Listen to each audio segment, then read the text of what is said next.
Oui, Ok, il est 18h36, hein. On a Alors, 1 heure. bonsoir. Mhm. bonsoir monsieur, vous allez bien? Oui, je vais bien t'entendre. Ouais, en fait, moi j'ai des questions. La première question, est-ce que, étant demandeur d'asile, est-ce que c'est bon pour la personne d'envoyer de l'argent dans son pays d'origine? Mais où est le problème? On n'a jamais interdit à un demandeur d'asile d'envoyer de l'argent. D'accord, Il n'y a aucun problème. ok, merci. La deuxième question, est-ce que lors de l'audience, est-ce qu'ils vont checker ton compte bancaire? Par exemple, s'il voit que tu fais beaucoup de virements, est-ce qu'il peut te demander? Mais où est le rapport entre l'argent et les virements dans son pays? Un demandeur d'asile est une personne normale. Il peut envoyer l'argent dans son pays comme il veut. Hein? Oui, je dis encore la question. Par exemple, Mhm. lors de l'audience, est-ce qu'ils vont checker ton compte bancaire, ou ton compte, voir? Pourquoi? Qu'est-ce qu'ils ont à faire avec ton argent? Lors de l'audience, on veut savoir si tu seras en danger en cas de retour dans ton pays. Voilà ce que l'audience veut. On ne veut pas savoir si tu as l'argent dans ton compte, si tu n'as pas. Ça leur sert à quoi? Ok, Hmm? ok, merci. Ok. Encore, ok, la dernière question. Oui.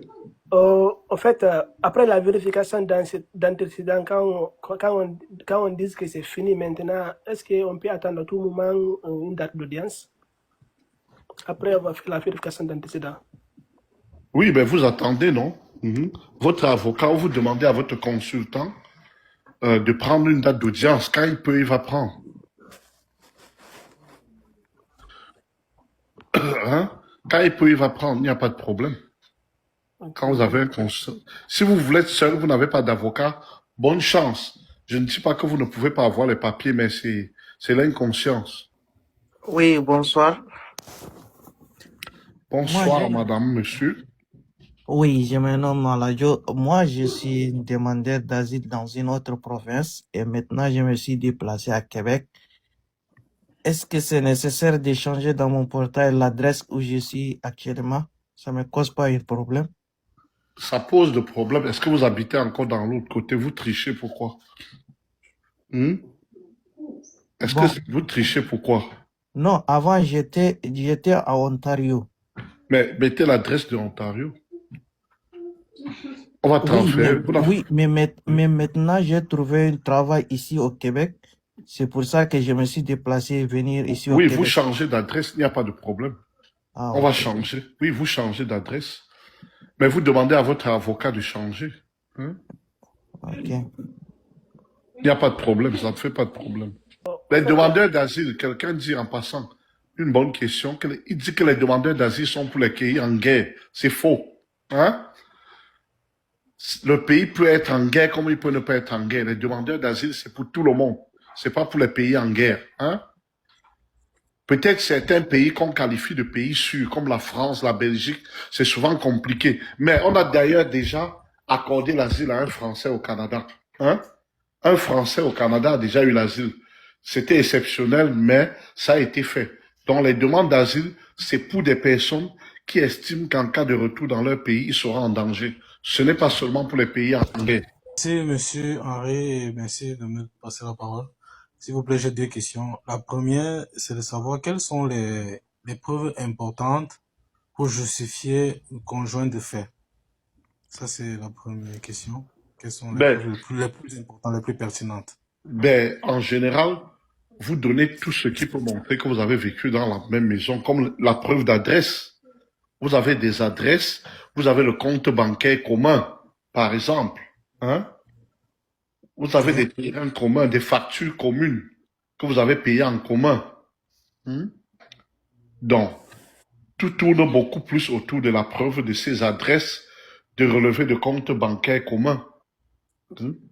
Mais est-ce que, par exemple, un membre de la famille peut faire une lettre pour Tout ça, témoigner ça que fait vous êtes partie, c'est des ensemble? preuves, non? Même si c'est secondaire, ça fait partie, c'est possible. Mais la lettre n'est que secondaire pour venir accompagner un document officiel. Par exemple, vous avez reçu les lettres du gouvernement à la même adresse, ça veut dire que vous vivez à la même adresse. Hein? Non, si la personne est en Afrique et vous, vous êtes ici. Vous êtes dans le Mais, cas d'un demandeur d'asile qui veut parrainer, par exemple, sa conjointe de fait qui vit encore en Afrique. C'est ça mais que vous je veux devez savoir. fournir prouver que vous avez vécu en Afrique pendant 1 an. dans le temps. Hein? Oui, mais étant donné qu'en Afrique, il n'y a pas les Non, il y a adresses, quelque chose. Il faut prouver, malheureusement. Il faut prouver avec quelque chose. Maintenant, oui, vous pouvez faire des témoignages et X et Y, mais il faut essayer de monter. Vous avez un enfant ensemble.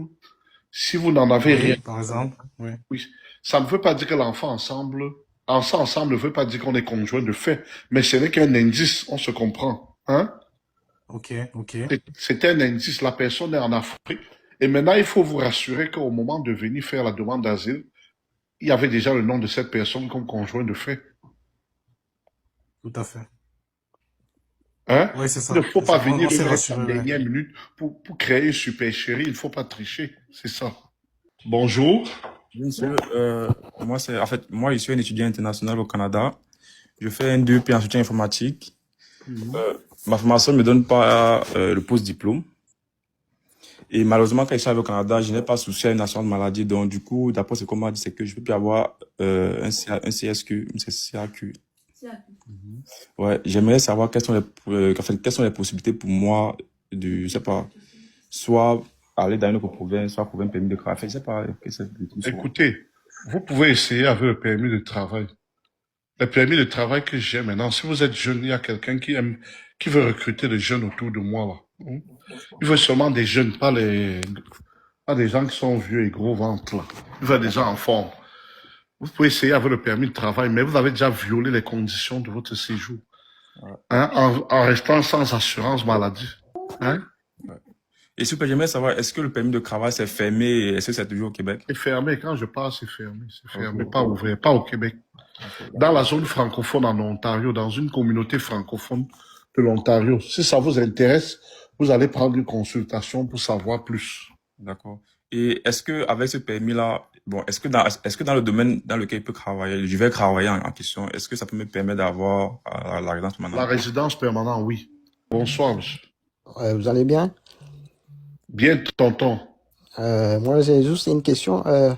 Par exemple, quelqu'un qui a étudié au Nouveau-Brunswick dans le programme électricité, il a eu un travail au Québec ici.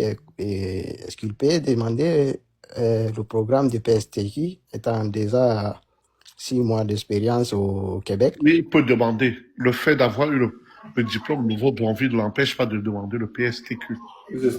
Quand il a son expérience, Oui, ne l'empêche pas. mais est-ce que la personne a une chance pour dans la PSTQ étant Oui, un il a, travail de la construction? il a la chance parce qu'il a étudié au Québec. Parce que pour le moment, je crois que ceux qui ont étudié ici ont beaucoup de chance. Il y a la musique chez toi, là. Il y a la musique, arrêtez. Moi, j'ai pas étudié au Québec ici. J'ai fait ma formation en électricité au Nouveau-Brunswick, mais je Oui, c'est au travaille au Canada. Québec. Il a étudié au Canada. Il n'y a pas de problème.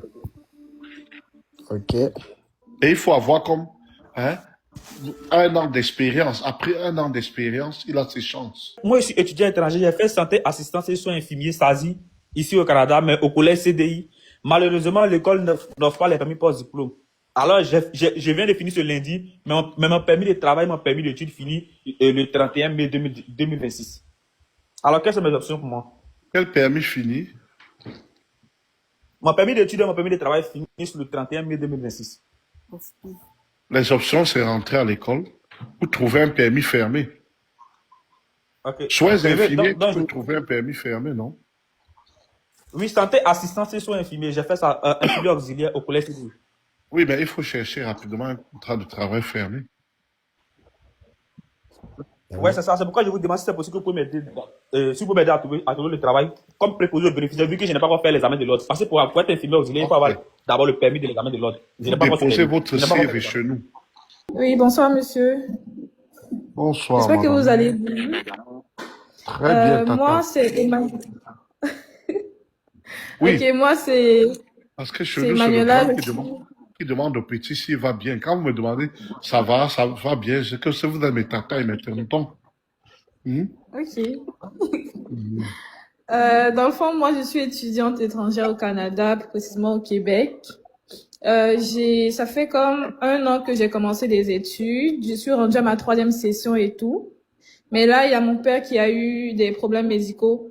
Et du coup, la session prochaine, il m'a déjà averti que ça va être compliqué à gérer la scolarité Je puisqu'il vais, n'est plus en je vais pension. payer. Je suis le frère de Samuel et tout. On a beaucoup d'argent. Ne t'inquiète pas. Ok. Hein? On va payer Donc, ça. Oui, oui. Mhm. voilà, j'ai des connaissances au Nouveau-Brunswick qui travaillent dans une garderie et qui sont prêts à me trouver une offre d'emploi. Ils ont déjà parlé avec leur superviseur et tout. Du coup, moi, c'est ça. J'aimerais savoir si c'est possible de pouvoir changer un statut étudiant à un statut travailleur pour un permis de travail Oui, fermé, c'est comme ils ont bien. dit. C'est possible. C'est une option. C'est possible. Ok, mais moi, ce que j'aimerais savoir, puisque je sais déjà d'avance que la session prochaine, je vais pas fréquenter, et j'ai pas encore terminé la 3e session actuellement, est-ce que je peux partir là maintenant? Mais il faut savoir que quand vous ne fréquentez plus, vous mettez ce permis-là en danger. Hein. Quand vous abandonnez l'école, ce n'est pas sûr. Ce n'est pas sûr qu'on va vous donner.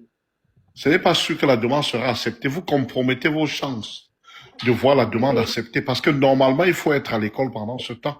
Il ne faut pas aller rester là à la maison et faire le permis fermé.